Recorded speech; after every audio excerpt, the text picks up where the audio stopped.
kembali lagi bersama Glina Daily. Kali ini kita akan baca bareng-bareng soal kenapa air laut itu asin. Oke, silakan dibuka dulu link di description box. Kalau udah, kita langsung aja meluncur. Tapi gue mau tanya dulu deh. Di tengah PPKM ini lo kangen gak sih pergi ke pantai dan nikmatin vitamin C? Atau jangan-jangan lo belum pernah pergi ke pantai? Coba jawab dulu ya di poll di bawah ini. Lo udah pernah atau lo belum pernah?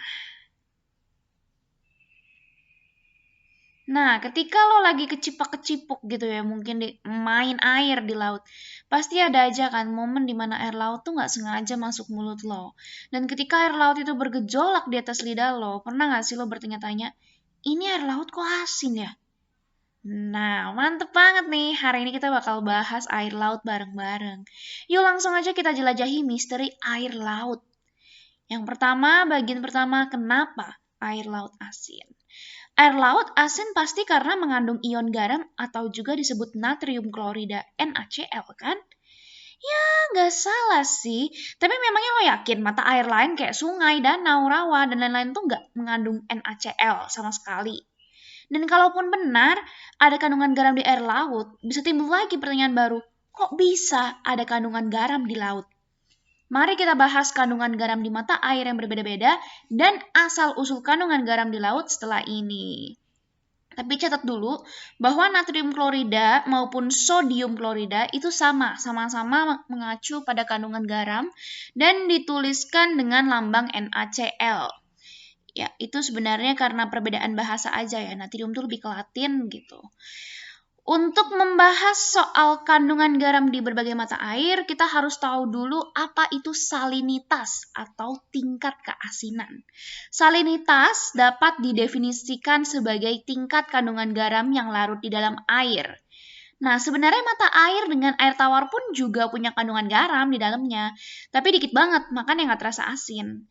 Nih, coba lihat ilustrasi perbandingan salinitas di bawah ini. Jadi itu yang di bagian bawah botol, yang paling rendah ada fresh water atau air tawar, sampai yang paling tinggi itu briny water, itu air yang asin, bahkan lebih asin dibandingkan air laut biasa. Biasanya kayak gini-gini tuh ada di laut mati, kayak laut mati karena itu benar-benar airnya ngumpul di sana. Karena dia berbentuk danau. Nah, dari ilustrasi di atas lo bisa lihat bahwa air laut itu masuk kategori saline water, di mana kandungan garamnya itu mencapai 3-5%. Sedangkan air yang kita minum itu normalnya ya 0,01%, bisa lebih sih, tapi sekitar itulah. Jadi bisa bayangin dong bedanya jauh gitu. Supaya lebih jelas ada tabel persentase garam dan jenis airnya juga. Tuh, air tawar pokoknya di bawah 0,05%, air payau alias air tawar yang agak asin biasanya udah menuju laut gitu ya, 0,05 sampai 3% dan seterusnya. Di situ bisa dilihat.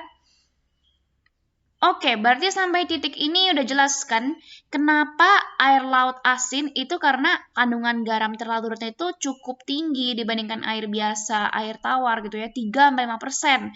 Jadi terasa asinnya. Berhubung ditulis di sini 3-5%, bisa disimpulkan ya, kadar keasinan air laut itu bervariasi di area yang berbeda. Tapi jelasnya bisa lihat gambar di bawah ini. Tapi inget ya, gambar ini tuh tahun 2001. Sekarang kadar garam udah lebih tinggi karena kebayang aja nanti kita akan bahas ya. Tadi kan kita udah bahas kadar garam salinitas laut, jadi tahu kenapa air laut tuh asin. Nah, kita bakalan lanjut ke bahasan selanjutnya, kandungan garam di laut tuh asal dari mana, dan kita bakalan tahu juga kenapa air laut itu bisa bertambah asin dengan berjalannya waktu. Oke, bagian 2, asal kandungan garam di laut. Jadi ada 2 sumber kandungan garam pada air laut, yaitu ion mineral dari batuan di darat dan bukaan di dasar laut. Dengan catatan sumber kandungan garam terbesar justru berasal dari darat. Gimana emangnya prosesnya? Coba lihat gambar ini. Iya, jadi di sini kan ada darat, ada laut, ada volcano, dan di sini juga ada siklusnya gitu. Kita bahas sumber yang pertama yaitu daratan ya. Itu darat. Kalau dilihat dari gambar di atas, siklus air berperan besar dalam distribusi garam dari darat ke laut. Jadi awalnya air berevaporasi nih, membentuk awan. Nah, zat karbon dioksida yang ikut terbawa ketika membentuk awan itu membuat air hujan sedikit asam. Nah, jadi pas air hujan turun ke daratan, mengenai berbagai batuan di darat ya, batuan mineral, pokoknya batu-batuan, itu kan ada kandungan garamnya. Nah, terjadi erosi dari air hujan tersebut yang menghantam batu-batuan, sehingga garam dan mineralnya di dalam batuan tersebut terbawa ke air sungai, mengalir ke sungai. Selanjutnya, air sungai mengalir ke laut, sambil membawa ion-ion garam mineral tadi. Nah, sesampainya di laut, air berkumpul. Tapi udah nggak mengalir lagi, jadi kandungan garam tadi mengendap di laut. Kebayang tuh, kayak gimana tuh ngendap di laut semua garamnya. Terus, kemudian siklus air kembali berputar. Air di laut berevaporasi lagi. Tapi kandungan ion mineral garam nggak ikut terangkat. Nah, setelah itu, air yang berevaporasi tadi kan membentuk awan dan kembali turun ke tanah melalui hujan. Begitulah siklusnya. Kebayang nggak gimana tingkat keasinan laut itu terus bertambah seiring terulangnya siklus ini selama ratusan juta tahun lamanya. Selain darat, sumber kandungan garam lainnya juga berasal dari dalam laut sendiri. Maksudnya dari dasar laut itu. Maksudnya gimana siklusnya? Jadi di dasar laut itu ada semacam retakan atau ventilasi hidrotermal. Hidro air, termal kan panas, jadi kebayang ya maksudnya gimana ventilasi hidrotermal. Nah, air laut itu merembes ke dasar laut. Kemudian dipanaskan oleh magma yang berasal dari inti bumi. Nah, dari proses pemanasan vulkanis ini terjadilah reaksi kimia di mana air melepaskan oksigen, magnesium, sulfat, dan mineral lainnya. Reaksi ini kemudian menambah ion atau kandungan garam pada air laut.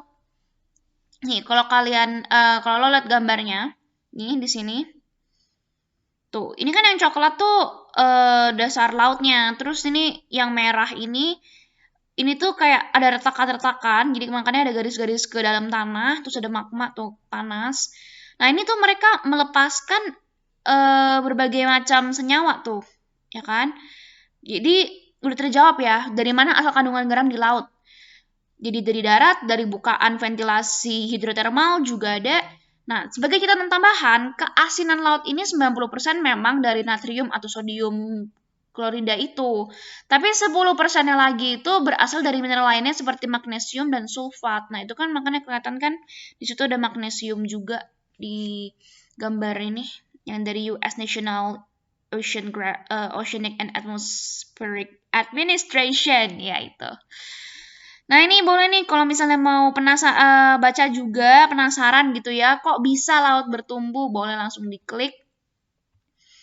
Oke, jadi kira-kira gitu sih kenapa air laut itu asin nih, karena memang benar ada kandungan garamnya dan kandungannya lumayan ya, persenannya 3-5 jadi berasa, dan kita juga tahu asal garam laut itu ternyata dari darat dan juga dari laut itu sendiri. Seenggaknya itu dua sumber yang paling bisa dibilang signifikan gitu.